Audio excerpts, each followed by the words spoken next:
Hey y'all, welcome back to my channel. I can't believe it's coming up on 6 months since I began my channel. Pay respect to one of my most watched, most interacted with videos, a review for the M.A.C Studio Fix Powder Plus Foundation. I wanted to share with you some of my tips and tricks to make it work for all ages and all skin types. Studio Fix Powder, along with many other powder foundations, have kind of received this reputation for being very dry and only suitable for people who have young skin or people who have more oily skin. So if that sounds interesting and you want to learn how to make Studio Fix powder or any other powder foundation work for you and your skin type, grab your notebook, take a few notes, because this video is going to be information heavy. Without further ado, let's jump right into the video. M.A.C is a powder foundation I have loved since I started in makeup for myself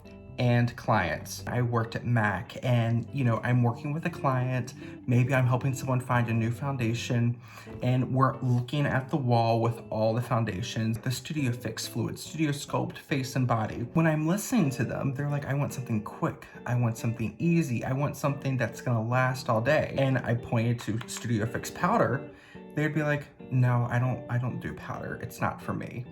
And then that makes me be like, but why? Tell me why. I'm waiting. And then normally people would say things like, my skin's too dry, or so on and so forth. And then we start talking about how they prep their skin. Now, with me, I was in a slightly different boat because I'm not only a makeup artist, but I'm also a medical esthetician. So skincare has always been a huge part of how I do makeup on myself as well as clients. If you're someone who has drier skin, first thing that you could be doing that's causing your powder foundation to not look its best or look like it's just sitting on top of your face is you're not prepping your skin properly. Skin prep is going to be very, very different for everyone.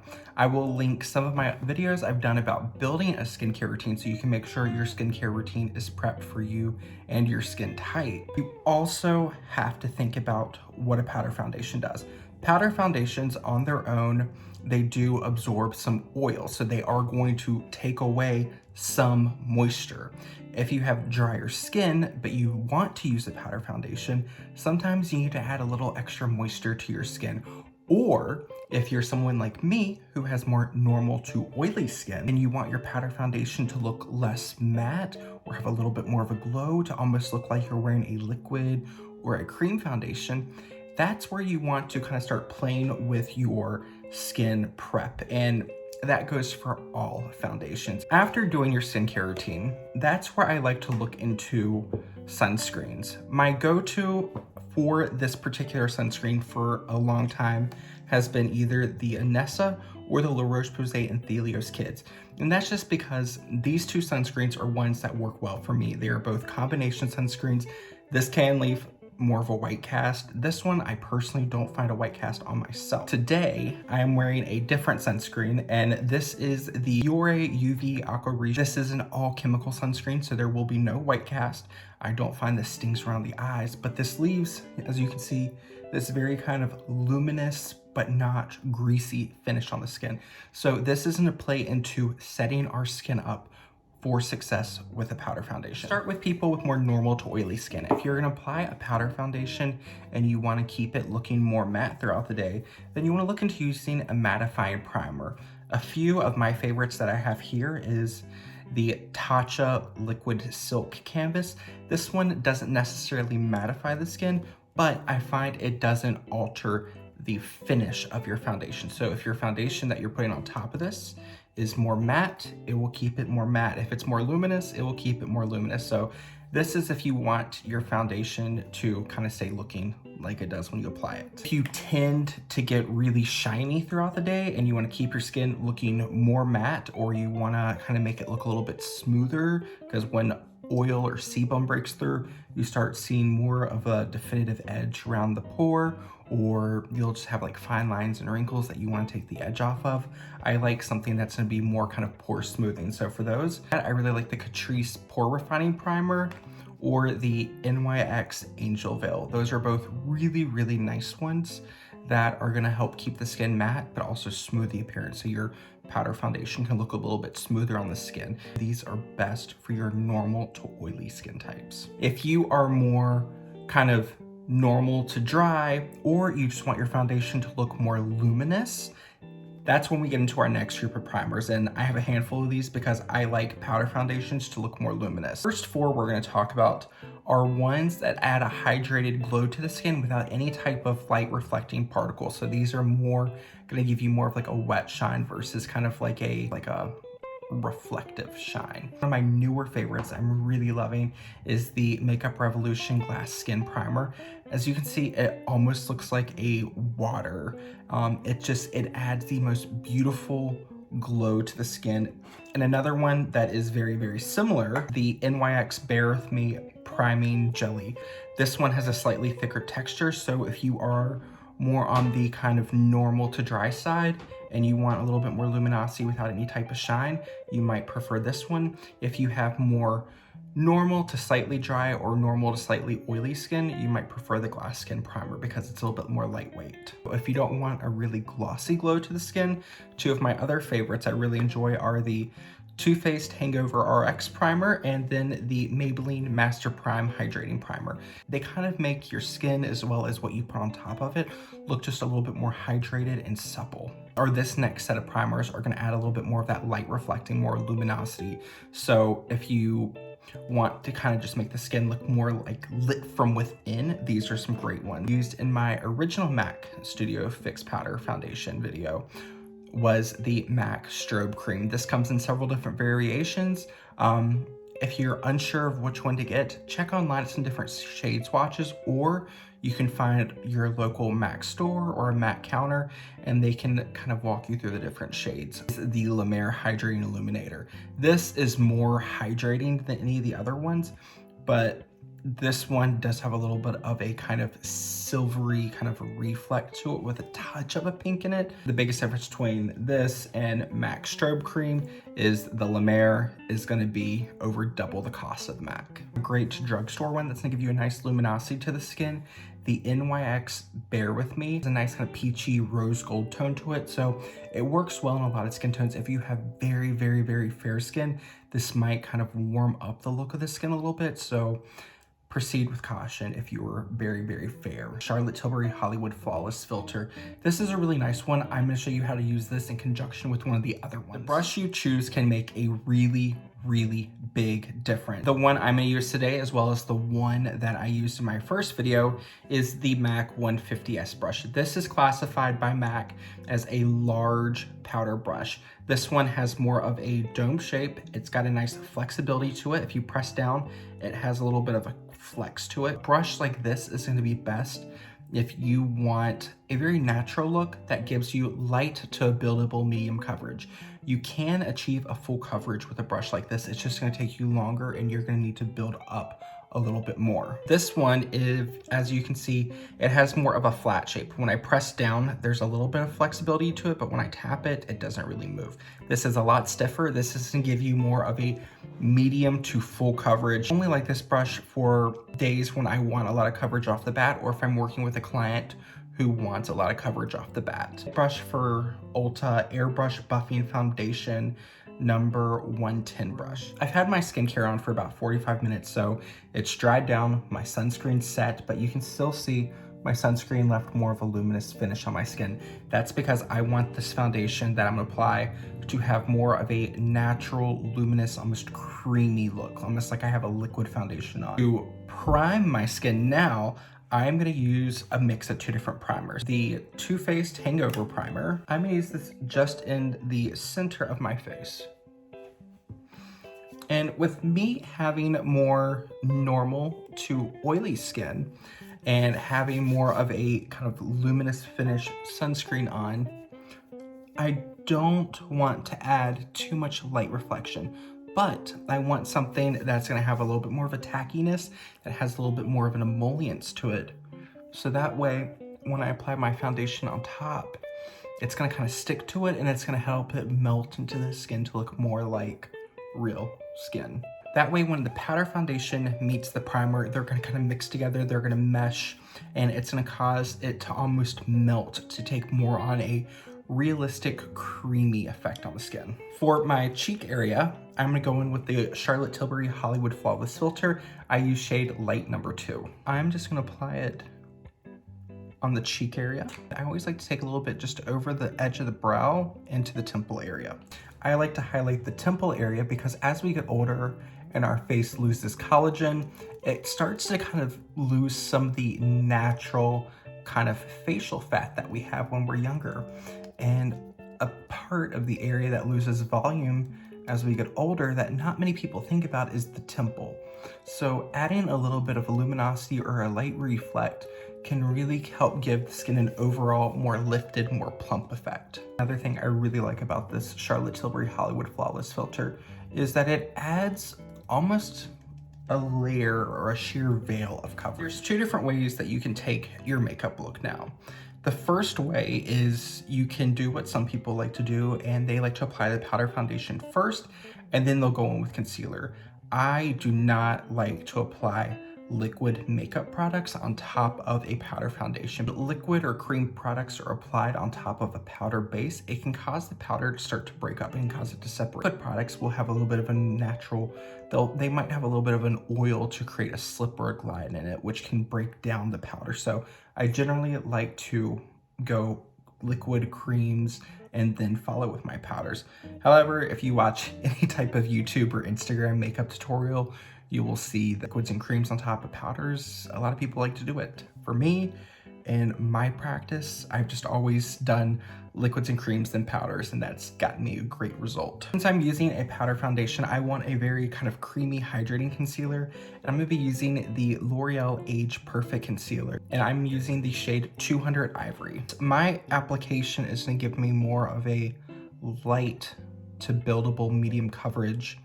I want my concealer to do most of the heavy lifting for me. Normally when we apply a liquid or cream foundation, we'll apply our foundation first, then our concealer, because your foundation does do a lot of the covering, so you generally don't need to add concealer to all the blemishes. Working with a powder foundation,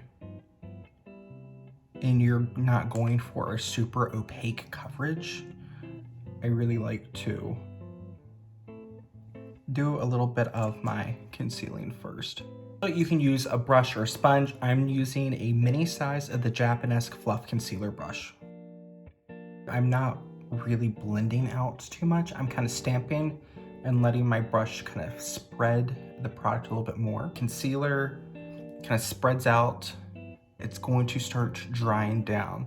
And as liquid products dry down, you get a little bit more coverage out of them. I want to get more coverage out of my concealer right now. When I go to apply my powder foundation on top, the areas of concern I have are already covered. You can either go in with your brush now. I like to take a microfiber cloth or a paper towel, take off any of that excess product, and then go back and blend. I like to push all of my products into the skin. So for this part, I'm just gonna take a beauty sponge. I'm gonna leave it dry. The reason I like using a dry sponge is the dry sponge is gonna remove a little bit of coverage. It's gonna help absorb some of that excess moisture and emollients within the product. That way, when you apply your foundation on top, it's not gonna spread as much, because if you manipulate over top of a coverage product and you start buffing and blending on top, and it's still very kind of liquidy and wet, then it can spread and then you can lose coverage where you want it. Using the M.A.C Studio Fix Powder Foundation, and I use the shade N4. Comes to finding your shade for powder foundations, especially with M.A.C Studio Fix Powder Foundation, you need to be careful, because as it mixes with the natural oils or sebum in your skin, it can oxidize a half a shade to a full shade darker. So the shade I use starts off a fraction light, but as it warms up and kind of melts into my skin, it looks more like real skin. I like to take my M.A.C 150S brush, pick up my product, tap off my excess, and then hold your brush very, very loosely and just start by kind of stamping it over the skin. You're just kind of taking those powder particles and really hoping to spread them all over your skin. Since you just worked on top of a creamy base, wipe off your brush again. Always like to have a microfiber cloth. You can use a paper towel. I personally use a microfiber cloth because it creates less kind of waste and I can just throw these in the wash machine. And the reason I wipe off my brush is because you just put this brush on top of a wet base. You are gonna inherently pick up some oil and some products which can cause your product to get hard pan, which is where you get that hard layer on top of your makeup. And then when you go to pick up product, nothing will kind of pick up. So then you have to scrape off your product and then you're throwing away good product. And I like to hold my brush very, very lightly because if I kind of hold my brush down here and I start pressing in, you can add too much pressure and that's gonna really cause wherever your brush hits first, the most product sticks. So by holding your brush further down, it's gonna give you a lighter hand so that way you can spread the product out a little bit more evenly. So now that I have product on both sides, I like to just do one final kind of gentle tap over. This you can kind of consider like a crumb coat.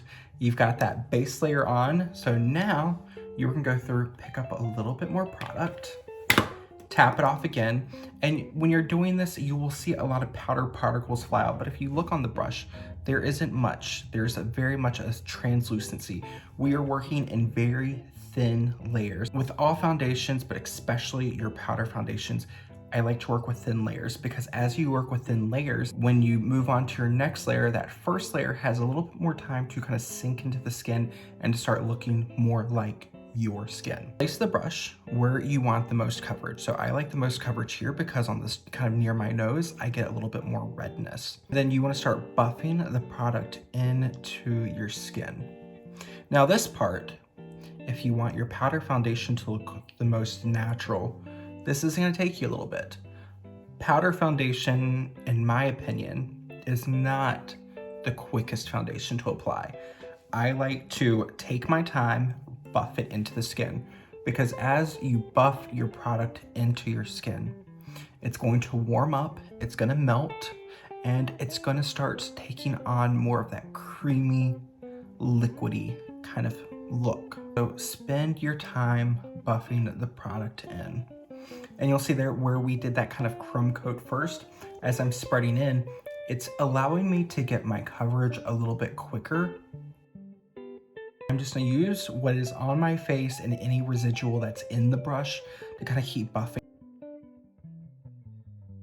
Step back, turn your head side to side, see if you want to add coverage anywhere.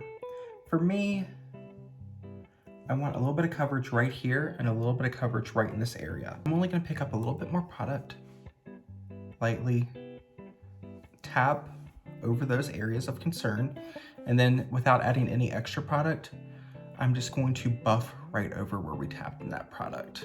And right here, I have a spot of hyperpigmentation that's still showing through. You can build it up to add more coverage. I personally don't like to cover everything. Liquid, cream, powder, foundation, I never like to completely blank out the skin because I feel like when you completely blank out your skin no longer has that natural look or how kind of supple it looks. I feel like it doesn't still look like makeup. So if you want the things to look more realistic, you need to still see the natural kind of patina or coloring of the skin beneath the foundation. Before we move into any type of embellishment of the skin, you want to go through and add a setting spray. Most skin types can get away with the same products. Depending on the final look that you want your powder foundation to have will make the difference in what type of setting spray you use. For me, the kind of gold standard when it comes to setting spray over a powder foundation is I really enjoy M.A.C Fix Plus. I really enjoy this one because when you're looking at the ingredient deck on the unit carton, one of the, I believe it's in the top 2 or 3 ingredients, it's water and glycerin. Glycerin is a fabulous ingredient in a setting product like this if you're using it over top of a powder foundation, because glycerin is a humectant. If you're unfamiliar with what a humectant is or what a humectant does, is a humectant draws moisture in. When you wear this throughout the day, when you come into contact with more like ambient humidity or moisture within the air, that glycerin is going to attract that moisture. So it's gonna keep the skin from looking like it's dried out or kind of crusty when you have powder on top. A great drugstore alternative, I really enjoy the M.A.C Milky Mist. This one has the ingredients sprayed on here. So the first ingredient is water and the second ingredient is glycerin. So you are gonna still get that kind of award-winning combo of that humectant on top of the skin throughout the day. Really, really like the e.l.f. setting mist. While I say there's nothing remarkable about the formula, it's really good for keeping finish that you have consistent. So this won't alter the overall finish, and it's really, really affordable. I believe here in Canada, it's between $4 and $5. So it's a great budget find. Use the M.A.C Hydrating Milky Mist.